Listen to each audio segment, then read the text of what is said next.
Meanwhile, the House of Representatives has called for stiffer regulations against the importation of foreign textiles into the country to give room for the revival of the local textile industry.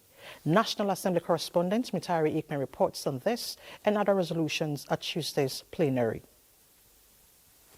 A thriving textile industry no doubt will create jobs and boost economic growth.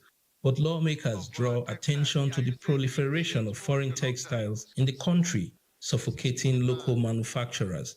They advocate incentives for the textile industry to compete favorably.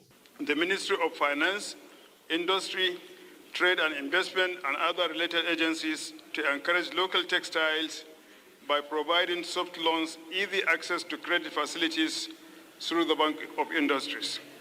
This motion is referred to the Committees on Industry and Commerce for further legislative action. Several bills scaled second reading. They include the FCT 2025 budget of 1.78 trillion naira, as well as legislations to establish a national ear center in Abuja State and to provide social protection rights for older persons. Some of these rights include right to freedom from discrimination, right to freedom from abuse, neglect and exploitation, right to health and social services.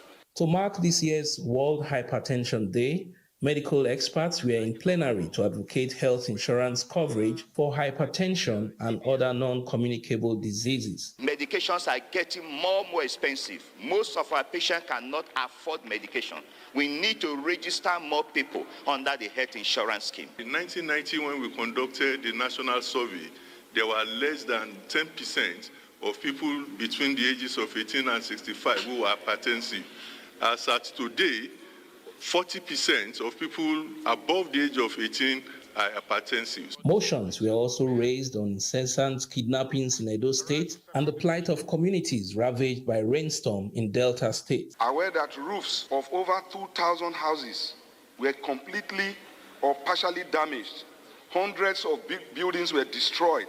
Another group of bandits struck Iviaro community and kidnapped the community leader and killed the spouse. Immediately deployed personnel to Era and Iviaro communities and surrounding areas to restore peace, apprehend the culprits, and forestall further occurrences. At the Committee of the Whole, reports were considered and approved for the establishment of several health institutions. From the National Assembly, Mitari Ikpen, NTA News.